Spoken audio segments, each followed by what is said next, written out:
우리가 이제 오늘도 여전히 삼손의 이야기를 보고 있는데요. 지난 시간까지 삼손과 블레셋 사람들의 3번에 이르는 싸움, 대결을 보았습니다. 1차, 2차, 3차에 이르는 대결에서 삼손이 이제 블레셋 사람들을 죽이죠. 그죠? 블레셋 사람들을 죽여요. 3차 대결에서 몇 명 죽였어요? 세 번째에서 몇 명 죽였어요? 1000명을 죽였어요. 블레셋 사람을 1000명을 죽였어요. 뭘로? 뼈다귀로. 그죠? 뼈다귀를 들고 그걸로 1000명을 때려 죽였습니다. 삼손이 이렇게 블레셋 사람들을 죽이지만 이것은 이스라엘 사람들을 블레셋에서 통치해서 구원해 내려고, 우리가 저 블레셋 사람들이 우리를 통치하고 지배하니까 나빠, 우리가 독립운동하자, 이렇게 해가지고 블레셋 사람들과 싸운 게 아니고요. 뭐예요? 철저히 개인적인 어떤 사건, 개인적인 어떤 동기에 의한 그런 싸움이었습니다. 하나님의 사명 때문에, 하나님의 약속 때문에 이루어진 일이 아니고 결국 개인적인 복수 때문에, 개인적인 원한 때문에 이루어진 그런 대결이었습니다. 참 아쉽습니다. 그죠? 하나님의 사명을 알고 하나님의 뜻 가운데서 이스라엘 사람들을 불러 모아서 우리가 저 블레셋 사람들의 통치에서 우리가 자유롭게 하자, 이래가지고 싸웠으면 얼마나 더 좋았을까. 그러면 더 많은 블레셋 사람들을 죽일 수 있을 거고, 그러면 블레셋 통치에서 벗어날 수 있었을 겁니다. 그런데 개인적으로 하다 보니까 블레셋 사람들의 통치에서 벗어나서 뭐예요? 이스라엘이 자유롭게 되지 못했어요. 오늘 본문에 보면 마지막 절 20절에 보면 블레셋 사람의 때라고 그래서 블레셋 사람의 때. 삼손이 이스라엘의 사사로 20년 동안 지냈다. 20년 동안 지내는 중에도 여전히 이스라엘은 블레셋 통치 아래 있는 거예요. 그죠? 블레셋이 여전히 이스라엘 백성들을 괴롭히고 있는 거예요. 때마다 약탈해가고 잡아가고 죽이고 빼앗아가고 이스라엘 백성들을 굉장히 괴롭히고 있는 것입니다. 그런 면에서 참 안타까워요. 좀 더 삼손이 하나님의 사명을 알고 하나님의 뜻을 알고 나섰더라면 더 좋았겠다 하는 생각이 듭니다. 그럼 어쨌든 간에 그렇게 삼손이 모르고 하지만, 개인적인 동기에서 블레셋과 싸우긴 하지만, 그래도 하나님은 순간순간 위기 때 하나님이 삼손을 도와주시고 은혜를 베풀어 주십니다. 오늘 이야기 출발이 그런 거예요. 여러분, 삼손이요 블레셋 사람들 1000명을 죽였습니다. 1000명을 죽이고 나니까 오늘 본문에 시작할 때 뭐였죠? 목이 말랐다고 그랬어요. 그죠? 목이 말랐다. 심히 목이 말랐다. 물 먹고 싶은 거예요. 그죠? 왜 그랬을까요? 여러분, 삼손이 1000명을 사람들을 때려서 죽이다 보니까 지친 거예요. 그죠? 지친 거예요. 땀 얼마나 났겠어요? 비 오듯 땀이 날 겁니다. 여러분, 그냥 한두 명 때리는 게 싸우는 게 아니라 권투 3분 하는 것도 엄청나게 땀이 나는 건데 1000명과 싸우는 거예요. 그러니 엄청나게 힘들고 어려운 싸움인 것입니다. 그러겠죠? 땀 엄청나게 흘리는 거예요. 그래서 하고 나니까 지쳐버린 거예요. 완전히 힘들고 완전히 그냥 아주 그냥 육체적으로 굉장히 피곤한 그런 상황 가운데 있게 된 겁니다. 전심전력을 향해서 싸웠기 때문에 삼손이 지친 거죠. 그래서 심히 목이 말라서 목이 엄청나게 목 말라서 물 먹고 싶은 거죠. 그래서 물을 찾는데 물이 없는 거예요. 그래서 어떻게 합니까? 하나님께 기도를 합니다. 뭐라고 기도해요? 여호와께 부르짖어 이르되 주께서 종의 손을 통하여 이 큰 구원을 베푸셨사오나 하나님이 구원을 허락해 주셨습니다. 이 블레셋 사람들에게서 하나님께서 나를 살려주시고 인도해 주셨습니다. 그런데 이제 내가 목말라서 죽게 생겼습니다. 저 블레셋 사람들의 손에 죽게 생겼습니다. 하나님, 내가 죽을 것 같습니다. 내가 만약에 목이 말라서 쓰러져서 기절하거나 죽으면 블레셋 사람들이 손뼉을 치고 좋아할 겁니다. 그리고 그들이 와서 내 모가지를 치고 나를 죽일 겁니다. 바로 그거죠. 할례받지 못한 자의 손에 내가 떨어지겠습니다. 결국 내가 할례받지 못한 자의 손에 잡혀가게 생겼습니다. 그러면서 하나님께 부르짖은 겁니다. 하지 말란 뭐예요? 하나님 도와주세요 그거잖아요. 그죠? 하나님 도와주세요. 하나님, 내가 죽게 생겼어요. 하나님, 내가 잡히지 않도록 하나님 내게 은혜를 베풀어 주세요 라고 기도한 거잖아요. 그죠? 하나님께 부르짖어 기도한 것입니다. 이러한 부르짖음에 하나님이 은혜를 베풀어 주셨어요. 그래서 어떻게 했죠? 하나님이 샘이 터지게 하셨어요. 샘이 터지게 하셨어요. 19절, 하나님이 레이에서 한 우묵한 곳을 터뜨리시니, 하나님이 섬이 터진 거예요. 이게 볼록 튀어나온 거죠. 볼록 튀어나온 것을 탁 터뜨리니까 거기서 샘이 콸콸콸콸 위로 솟구쳐 올라온 겁니다. 샘을 터뜨렸어요. 하나님께서 그곳에서 샘을 터뜨린 거예요. 이게 기적이죠, 그죠? 샘을 찾아내서 판 게 아니고, 삼손이 샘을 찾아가지고 판 게 아니고, 여기저기 샘이 물이 나올 때를 찾아가지고 물을 찾아낸 게 아니고, 뭐예요? 하나님께서 삼손의 앞에서 하나님께서 우물이 터져 나오게 하신 겁니다. 엄청난 기적입니다, 여러분. 여러분, 물이 터져 나오는 것이 보통 기적이 아니에요. 여러분, 샘이 있는 곳을 찾아서, 물이 나올 만한 곳을 찾아서 물이 나오는 것도 기적인데, 삼손은 아무것도 안 했어요. 하나님께 부르짖었어요. 그런데 하나님께서 샘이 터져 나오게 하셨어요. 삼손이 한 건 뭐예요? 기도한 것밖에 없어요. 삼손이 한 거는 기도한 것밖에 없어요.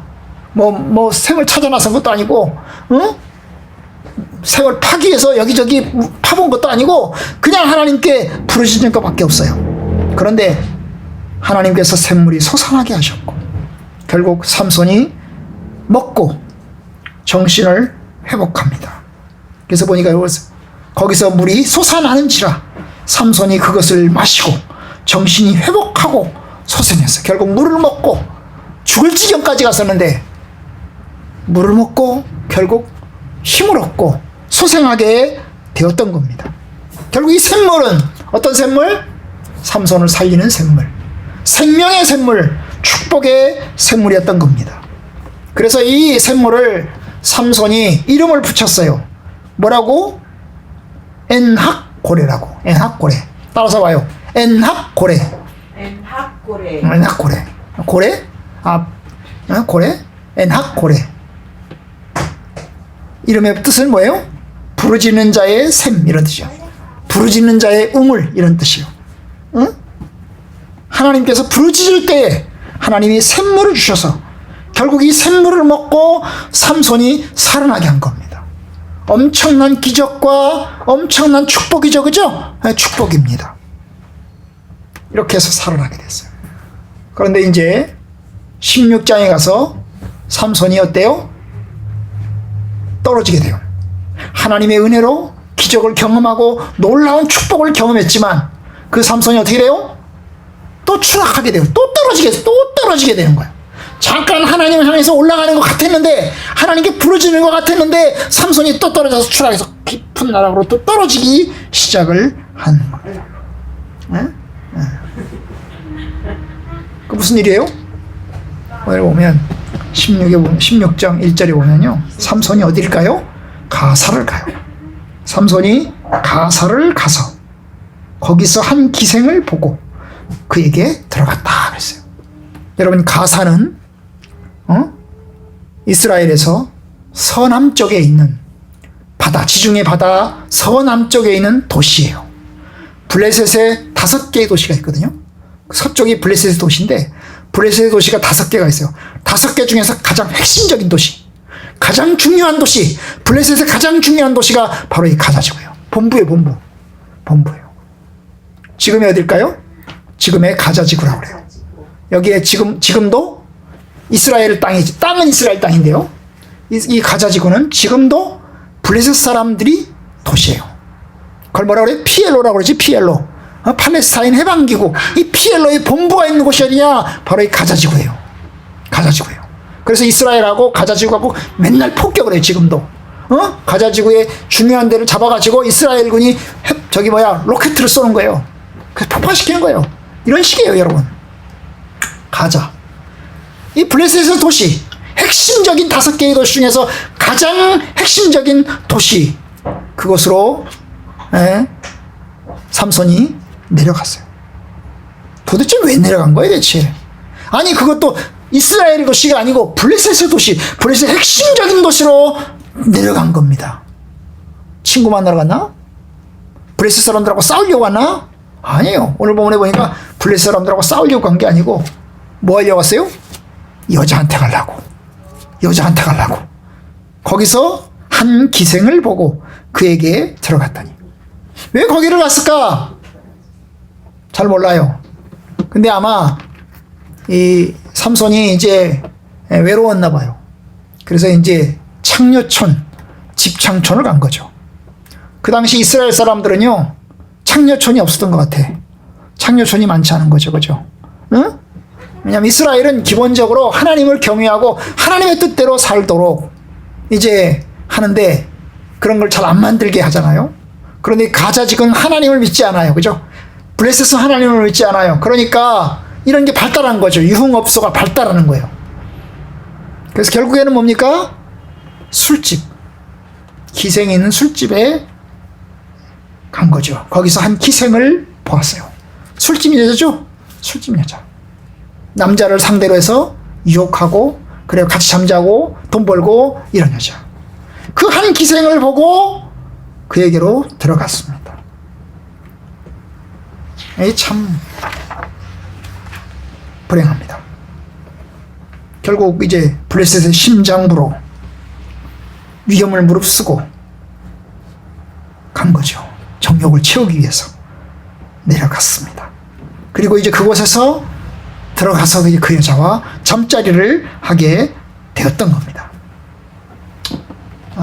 이 15장과 16장 사이에 얼마만한 기간이 흘렀는지 모릅니다. 15장 19절과 16장 1절 사이에 얼마만한 기간이 흘렀는지 모릅니다. 20절을 기준으로 본다면 그 사이에 얼마나 흐른 거예요? 20년이 흐른 거죠? 20년이 흐른 겁니다. 그럼 그 20년 동안 삼손이 뭐 했을까요? 15장 마지막 절에 보면 삼손이 이스라엘의 사사로 20년 동안 지냈다 그랬어요. 사사로 지냈다는 거죠. 그럼 뭘 하면서 지냈을까요? 사사로 지냈다는데 백성들 사이를 심판하면서 재판하면서 지냈나? 아니면 계속해서 우리가 성경에 기록은 안 됐지만 계속해서 블레셋 사람들하고 계속 싸우면서 여기저기서 싸우면서 지냈나? 근데 싸웠다는 얘기는 없잖아요. 그죠? 싸웠다는 얘기는 없어요. 그냥 사사로 지냈다 하는 말만 지금 나오고 있어요. 아마도 조금씩 싸웠을 가능성도 있어요. 20년 동안 만약에 이 사이가 20년이라고 한다면 삼손이 그냥 가만히 있지는 않았을 거예요. 그죠? 가만히 있지는 않았어요. 계속해서 블레셋 사람들하고 부딪히고, 개인적인 일들 때문에 계속해서 부딪히고, 계속해서 갈등하고 이러면서 시간을 보냈을 겁니다. 그러니까 블레셋 사람들의 입장에서 볼 때 삼손은 매우 알려진 사람인 것입니다. 단지 앞에서 1000명을 죽였기 때문에 알려진 게 아니고 삼손을 매우 블레셋 사람들은 잘 알고 있는 거예요. 아주 유명한 블레셋의 입장에서 보면 적이죠. 때려잡아야 될 적입니다. 아마 그런 거죠. 그죠? 바로 그 얘기가 이제 2절에 나오죠. 자, 가사 사람들이 삼손이 왔다고, 삼손이 이제 가자 지구에 왔다고, 우리 성에 들어왔다고 딱 하는 보고가 알려지니까 어때요? 이 블레셋 사람들이 총집결합니다. 그리고 삼손을 잡기 위해서 어때요? 그가 들어간 집 수소문 해가지고 그 집을 완전히 포위하고, 그 다음에 집만 포위한 게 아니에요. 그 성도 완전히 포위하고 빠져나가지 못하도록, 삼손이 빠져나가지 못하도록 삼손을 반드시 이번 기회에 죽여야 된다 이래가지고 성도 포위하고 그 집도 포위하고 완전히 매복을 합니다. 밤에 매복을 합니다. 그리고 언제 죽이려고 그래요? 새벽에. 자, 조용히 하라. 새벽이 되거든 그를 죽이자. 새벽이 되면 죽이자. 새벽에 뭐 하는 시간이에요? 잠자는 시간이죠. 응? 여자랑 블레셋 기생과 아주 열심히 사랑하고 열심히 놀고 그래가지고 잠을 자면 그 잠을 잘 새벽에 깊은 잠이 떨어질 때에 그를 죽이자라고 한 겁니다. 그리고 그 밤중에 그가 들어간 집, 그 성을 완전히 매복해서, 겹겹이 매복해서 이제 어떻게 합니까? 포위를 해가지고 삼손이 빠져나가지 못하도록, 개미새끼 한 마리 빠져나가지 못하도록 딱 포위를 한 겁니다. 자, 이 상황, 삼손 죽을 상황이에요. 이러면 그냥 죽을 수밖에 없어요. 저게 심장부잖아요. 가자지구잖아요. 그 가자지구에 뭐예요? 들어간 것이 확인이 됐어요. 삼손은 아마 외모 자체가 특이한 거죠. 왜요? 삼손은 머리를 안 깎았잖아요. 그죠? 머리를 안 깎기 때문에 삼손의 머리가 길어요. 얼마나 길을까요, 대체? 얼마나? 한 2m에서 한 3m 정도. 그럼 머리를 이제 감고 다녀요. 머리를 감고 다녀요. 응? 감고 다녀요. 태어나서부터 머리를 한 번도 안 깎았다고 생각해봐요. 그죠? 태어나서부터 머리를 한 번도, 몇십 년 동안, 적어도 한 30년, 40년을 머리를 한 번도 안 깎았다고 생각해봐요. 그럼 엄청나게 머리가 긴 겁니다. 그죠? 긴 거예요. 자, 이런 상황. 사람들이 보면 딱 알죠? 딱 알아요. 아, 저놈 보통 사람이 아니다. 알아요. 그래서 이제 그를 죽이기 위해서 매복을 합니다. 그런데 그들의 작전이 실패합니다. 3절, 삼손이 밤중까지 누워있다가 새벽까지 잠잔 게 아니고, 아침까지 잠자버린 게 아니고 밤중까지 잠을 자고 있다가 한밤중에 일어난 거죠. 아무도 예상하지 못한 시간, 아무도 계획하지 못한 시간에 그들은 삼손이 일어나는 것을 볼 수밖에 없었어요. 삼손이 한밤중에 일어나서 문을 열고 딱 나왔습니다. 문을 열고 딱 나왔어요. 그 지키던 사람이 봤겠죠? 바뀐 사람, 야, 삼손이 나타났다! 이래가지고 했겠죠. 그죠? 깜짝 놀란 것입니다. 그런데 삼손도 그들을 봤어요. 어떻게 하죠? 삼손이 이제 그들과 대결하면서 이제 빠져나가려고 합니다. 네, 어떻게 빠져나가요?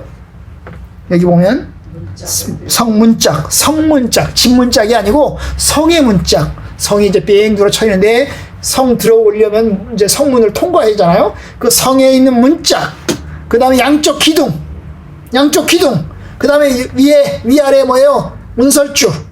예? 어때요? 그걸 뽑아가지고 성 문짝부터 힘을 다해가지고 뽑아가지고 그걸 어깨에 메고, 성 문짝을 뽑아가지고 그걸 어깨에 메고, 몇 킬로 될까요? 그게 얼마 될까요? 한 100kg 될까요? 100kg? 100kg쯤 될까요? 예? 100kg쯤 될 거예요. 그거를 메고, 어때요? 어디까지? 헤브론 앞산 꼭대기까지 가서 거기서 버려요. 십자가를 지고 간 것 같죠? 꼭, 그죠? 예수님이 십자가를 지고 간 것 같아요. 여러분, 가사에서 헤브론까지가 몇 킬로예요? 80km예요. 엄청나게 멀어요. 엄청나게 먼 거리예요. 80km, 여기서 어디까지? 천안까지 되는 거리요. 엄청나게 먼 거리를, 옛날 주은이네 살던 집 거기보다 더 먼 거야. 거기보다 더 먼 거야. 거기에 2배 정도? 아니, 거의 50km밖에 안 돼요. 거기까지. 여기 분당까지 50km 정도밖에 안 돼요. 거기보다 더 먼 거예요. 그 먼 거리를 어깨에 메고 걸어간 거예요. 여러분, 걸어가려면 얼마나 걸어가야 될까요? 며칠을 걸어가는 거죠. 며칠을 걸어가는 거예요. 어깨에 메고 적어도 한 2, 3일 정도 걸어가지 않았을까요? 그죠? 2, 3일 정도 걸어갔을 거예요. 그리고 헤브론에 있는 그곳에 가서 거기 산에다가 버린 거죠. 왜 거기까지 메고 갔을까? 아니, 가다가 중간에 버리고 가면 될 테잖아요. 가다가 이거를 버리고 가면 될 텐데 왜? 다시 집어갈까봐? 거기 있는 사람들이 쫓아오는 상황에서 다시 집어가서 자기네들이 다시 그걸 가지고 복구할까봐? 그럴 수 있어요. 그럴 수도 있고, 또 어떤 학자들은 이야기합니다. 그게 헤브론 사람들에게, 이스라엘 사람들에게 그걸 보여줌으로 해서 그들의 창피와 블레셋 사람들에게 굴복하고 굴종하면서 아부하면서 살아가는 그들에게 참 우리가 이길 수 있다 하는 것을 보여주는 그런 뜻도 있다는 뜻에서 그럽니다. 어쨌든 그 먼 거리를 가져가서 봅니다.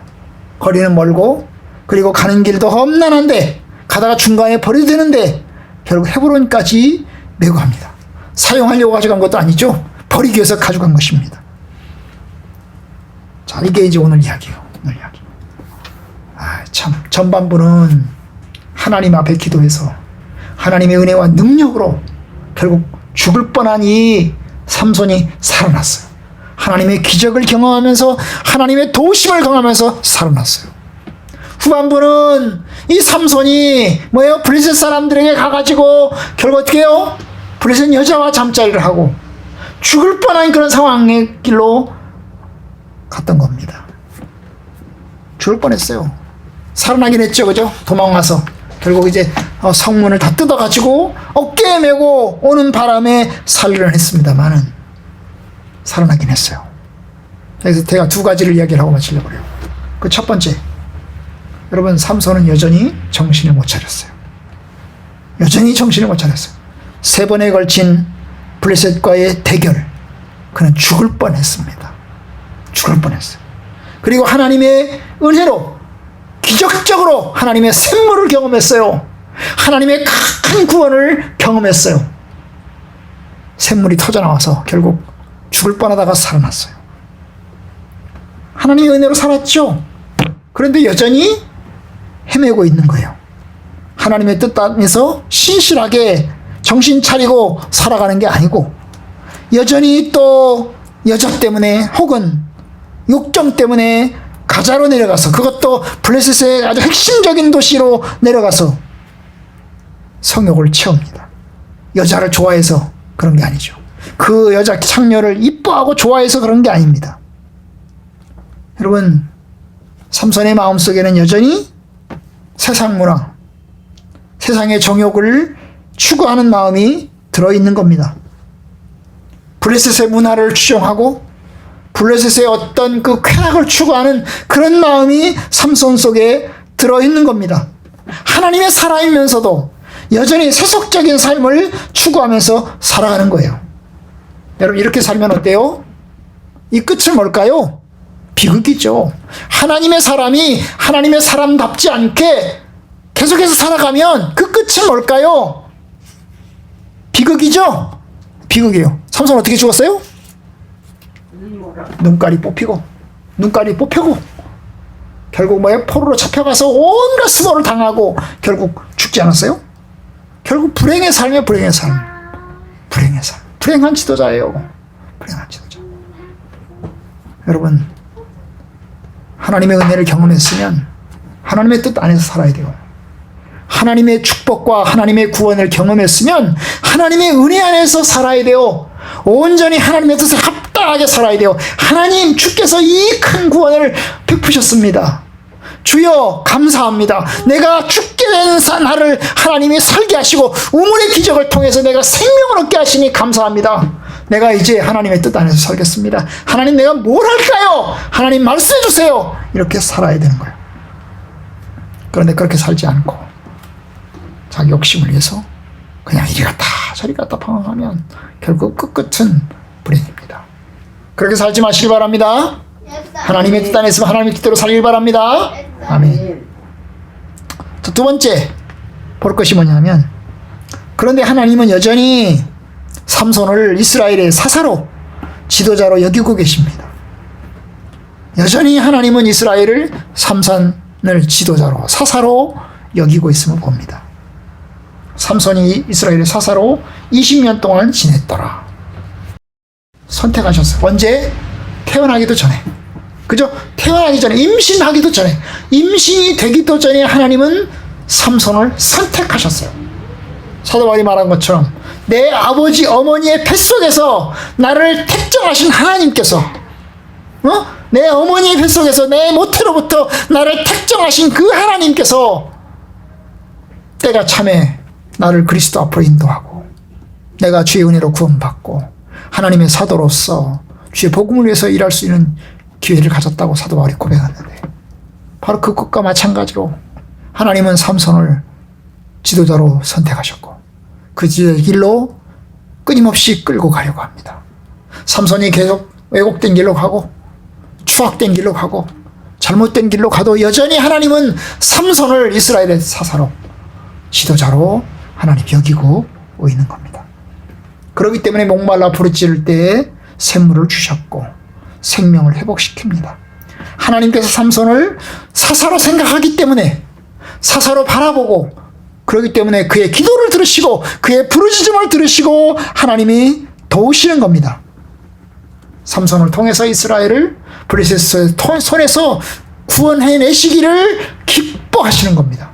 그 일을 감당해내기를 간절히 주께서 바라시는 겁니다. 삼손이 좀 더 이 사명을 좀 더 알고 신실하게 살았으면 좋으련만 삼손이 그걸 알지 못해서 엉뚱한 길로 가고 그리고 자기 욕망을 추구하지만 여전히 하나님께서 그 삼손을 통해서 이스라엘을 구원하시려고 하는 그 계획을 여전히 놓지 않으시고 계십니다. 이것이 하나님의 은혜입니다. 만약 삼손이 알았더라면, 하나님의 뜻을 알았더라면, 하나님의 계획과 하나님의 예정과 하나님의 구원하심을 알았더라면, 여러분 알았다고 그랬어요? 그죠? 오늘 15장 18절에 보면 알았다고 그랬죠? 주께서 종의 손을 통해서 구원하셨습니다. 이 큰 걸 하나님께 주셨습니다. 알았다고 그랬죠. 그런데 아는 것 같은데 참으로 그걸 진심으로 알았다면 여러분 비참하지 않았을 겁니다. 더 멋있게 하나님의 뜻에 순응하는 삶을 살았을 겁니다. 그러니까 알고 하나님의 뜻에 순응하는 것은 복된 거예요. 내가 예수 믿는 것을 감사하고 하나님 내가 예수 믿고 하나님의 진리 안에 사는 것을 감사하고 그 뜻 안에서 살아가는 건 복된 삶이에요. 그죠? 그렇죠? 하나님 나에게 은혜 부시고 예수님이 나를 십자가에 죽으셨고 그래서 내가 주의 은혜를 구원받았습니다. 이제 내가 하나님의 뜻에 살겠습니다. 그러면 그 사람은 축복되고 복된 삶을 살아가는 겁니다. 여러분 하나님의 계획을 알고 하나님의 사랑을 알고 하나님의 뜻 안에서 살아갑시다. 하나님의 은혜를 깨닫고 회개하고 그리고 하나님의 뜻대로 살아가는 것이 복된 삶이에요. 비록 세상에서는 별로 성공하지 못해도 하나님의 은혜 안에서 하나님 찬양하고 하나님 경배하고 하나님 예배하는 삶이 복된 삶이에요. 내가 내 하나님의 집에서 문지기로 있는 것이 좋사오니 문지기로만 있어도 괜찮습니다. 하나님 나에게 주의 은혜 가운데 살게 하시고 영원토록 내가 주의 집에 머물게 하여 주옵소서. 이게 성도들의 간절한 기도잖아요. 여러분 그와 같은 기도와 바람을 가지고 하나님과 하루하루 동행하며 사는 복된 삶이 되기를 바랍니다. 여러분은 이미 하나님의 은혜를 받았습니다. 하나님의 은혜를 받았어요. 예수님께서 여러분의 십자가에 죽으셨고 그리고 하나님의 은혜로 여러분을 구원하셨어요. 이미 축복을 받은 사람이에요. 그러니 하나님의 큰 복을 알고 그렇구나. 나를 구원하셨구나. 그래서 내가 하나님의 뜻 안에서 살리라. 하나님의 은혜 안에서 살리라. 신실하게 살아가리라. 이렇게 합당하게 살아가는 그래서 복된 결과를 맞이하는 복된 마지막 끝을 맞이하는 저와 여러분들 되기를 주님의 이름으로 간절히 축원합니다.